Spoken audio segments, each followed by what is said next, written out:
There are a lot of bad weapons in TF2. In fact, I think some guy made an academy all about that. Moving on. Whilst there are a lot of weapons that fall under the umbrella of bad weapon, they fall under it in different ways. Some weapons are simply outclassed. They aren't necessarily bad in a vacuum, they do something unique, they serve a purpose, but they just can't compete with better options in the same slot. Think of weapons like the Locos bar or the overdose. Other weapons are simply too niche. Weapons that are too situational to be consistently useful. Think of something like the Hulong Heater or the Neon Annihilator. And finally, we have weapons that are just redundant. These are weapons that have their specific role done better in every way by other weapons, like the backscatter and the gas passer. Today's weapon of choice falls solidly in this category. So what weapon is it? There's a couple options you might be weighing up. The Liberty Launcher is the de facto bad rocket launcher, the one that's most classically clowned on for being weak. Or how about the Rocket Jumper? I mean, it literally does no damage. Surely that makes it bad, right? Nope, it is neither of these. I mean, you saw the thumbnail, didn't you? No, the weapon we're talking about today is the Cow Mangler 5000. Now, if you're a semi-experienced player, you might be wondering how I've come to this conclusion. The general consensus around this weapon seems to be that it's pretty good. A solid side grade to stock, some people consider it a direct upgrade, and in some scenarios it kind of is. So how could it be Soldier's worst rocket launcher? Let me clarify a couple things before we really get into this. Firstly, when I'm judging a weapon's viability, I am strictly talking about Valve Casual, 12v12, random crits on, and random bullet spread enabled. Why? Because this is where and how the absolute majority of players play the game. Yes, a bad weapon might be meta in MVM, or maybe like today, the weapon is actually good in comp. Those things have no bearing on my judgment. If you remove random crits, change the team size to 6, enforce class limits and weapon restrictions, and only play on certain game modes, of course you're going to have different results with different weapons. This kind of discrepancy is why the base jumper and the caber got nerfed. They were overpowered in a comp setting, but mediocre in casual. So no, I'm not factoring comp performance into this analysis. Secondly, we need to understand the difference between a weapon being poorly executed versus being poorly designed. The Liberty Launcher, for all its flaws, is not poorly designed. You can see the intention behind the stats. It's supposed to make rocket jumping less costly so it combos with the Market Gardener, of which it's in a weapon set, and the extra rocket is supposed to make up for the 25% damage penalty, keyword being supposed. Where this weapon fails is clearly in execution. In practice, the damage penalty is simply too severe when compared to the upsides. The argument that I'm making in this video is specifically that the Cow Mangler is the most poorly designed of all the rocket launchers. Maybe when you use it, you do just fine. Maybe you go on a godlike kill streak every day with it. That's cool, but it doesn't change the fact that I don't believe the Cow Mangler does anything better than stock, and in fact performs worse in most environments. With that long preamble out of the way, let's start to look at why. The Cow Mangler is fairly simple stat-wise. You gain a charge shot, and you don't need ammo. In return, you can't randomly crit, any guaranteed crits become mini crits, and you only deal 20% damage to buildings.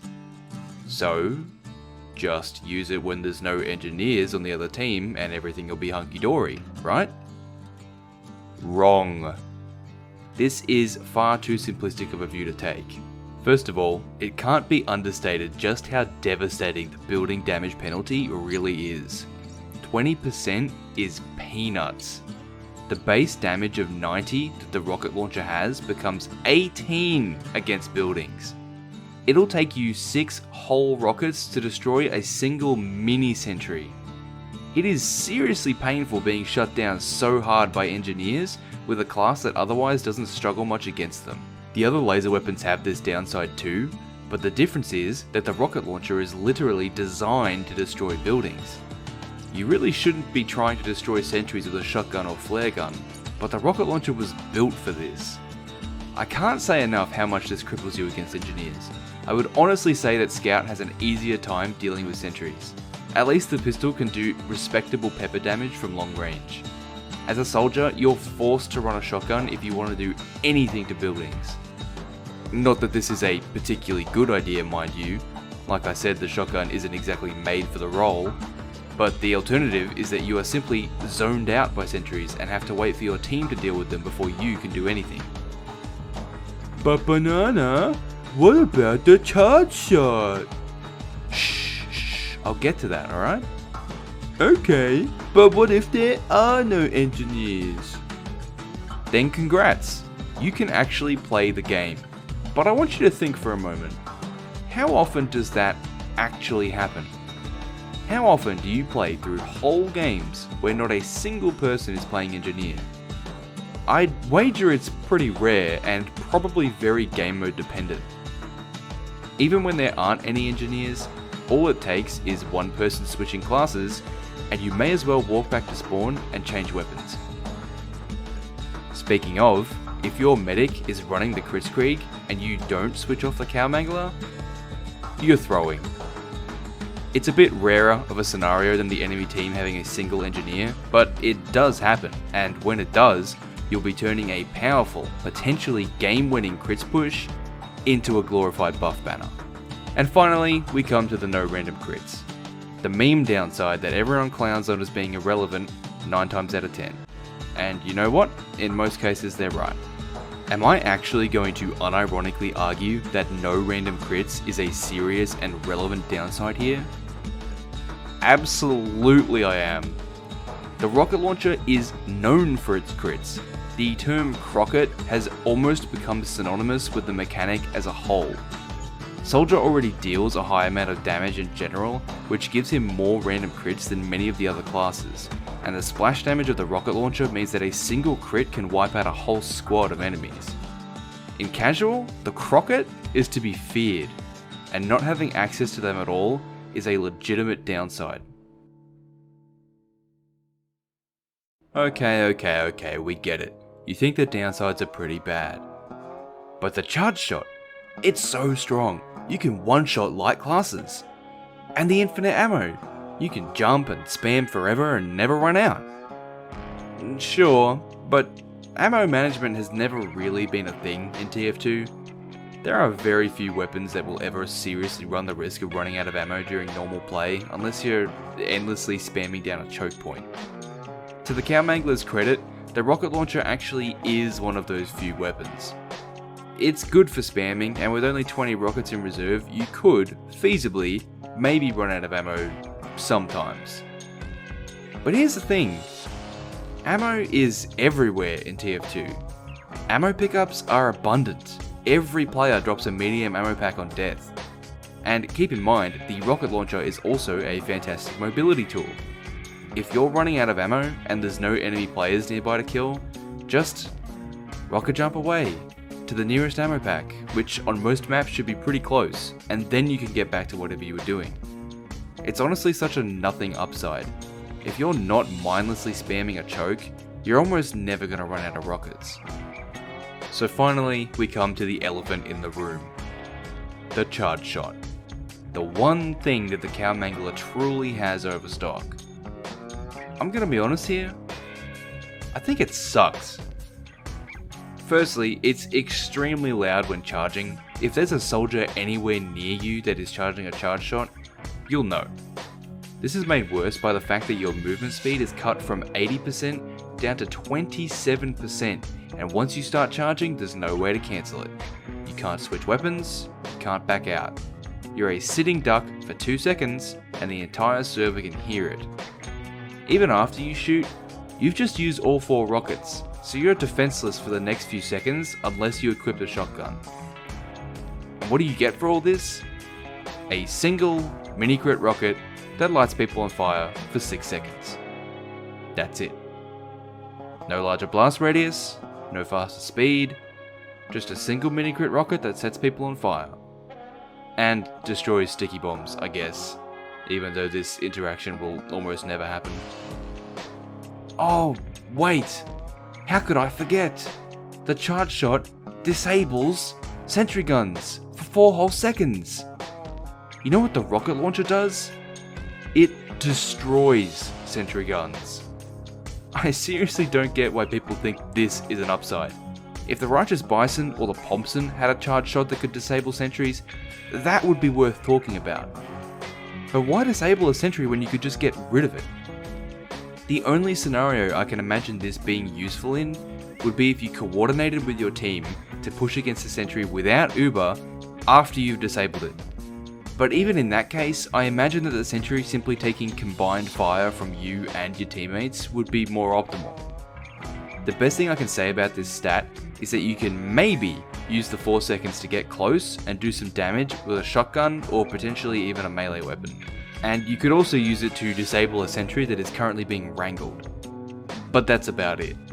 And again, you'd be better off just destroying the sentry with any other rocket launcher, except the rocket jumper, I guess. So back to the regular function of the charge shot. Yes, a mini crit rocket is still powerful. It can one-shot a light class if you get a direct hit, and even if you don't, the afterburn could finish them off. Even if afterburn is an incredibly weak source of damage that can be extinguished with just about everything. The rocket also has no damage fall off as a consequence of being a mini crit, so you can spam it long distance no problem. But that really summarizes my issue with the charge shot. It's not so much that you can spam it long distance, it's that you have to. You are simply far too vulnerable when charging to do anything except blindly spam it around corners into a choke point or other areas where enemies are likely to be. Because of this, it's basically impossible to truly aim. The rocket is going to take ages to reach its target whether you aim or not though, which results in any damage or kills you get kind of being luck based. Of course, you could also fire onto the point or the cart at a closer range, but if you're at close range, you'd be better off using all 4 rockets individually instead of banking it all on one mini crit. From my experience, there's just no good way to truly take advantage of the charge shot. At long range you could barely aim it, and at close range it's just not optimal, which leaves you using it basically as the soldier equivalent of firing a huntsman arrow around the corner and hoping for a lucky kill. Sometimes it happens, sometimes it doesn't. But when it takes all 4 rockets for one shot, I'd argue that it's almost never worth it. So what can be done about it? How do we make the Cowmangler actually worth using? It's kind of hard to balance a weapon that's so similar to stock mechanics wise without making it too good.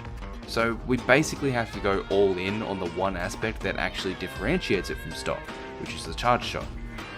To start with, you should be able to switch weapons to cancel the shot for at least the first second. I would also increase movement speed during the charge slightly, something like 50% so that you can actually somewhat position yourself in aim.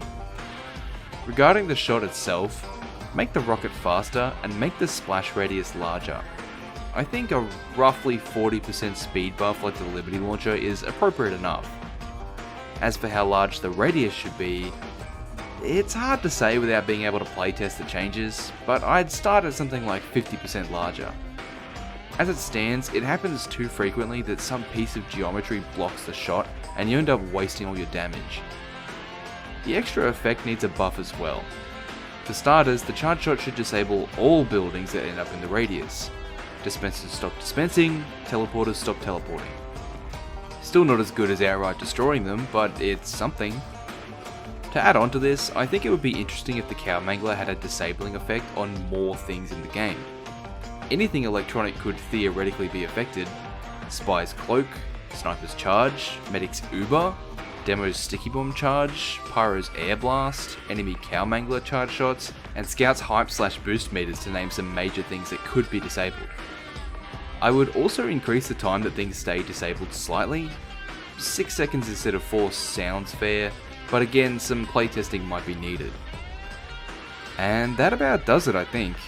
Touching anything else and we'd probably start intruding on the rocket launcher's role and swinging balance the other way.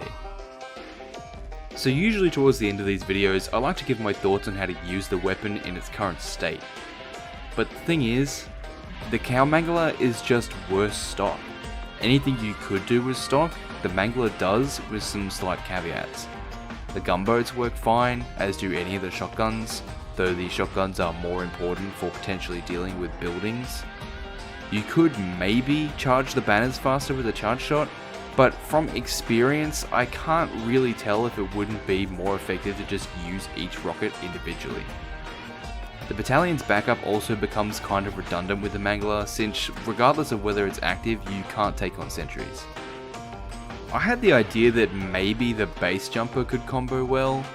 You could jump high in the air and charge the charge shot with a better vantage point, which might help you to actually aim it.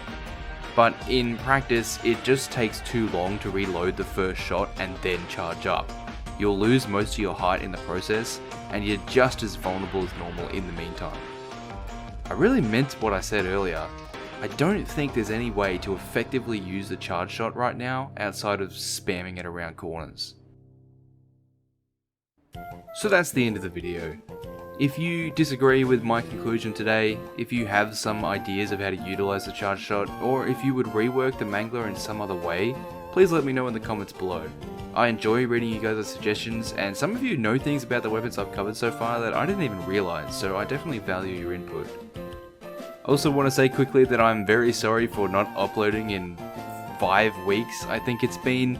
I definitely didn't mean to take such a long break. It's not because I've hit burnout or run out of ideas or anything like that. It's just life stuff came up in the way, but I definitely want to keep these videos coming out once every 2 weeks. So hopefully in the next 2 weeks you can expect another video from me. So if you enjoyed today's video, please leave a like and subscribe so that you catch the next one. I do have plenty more ideas on the way. Until next time, have a good one.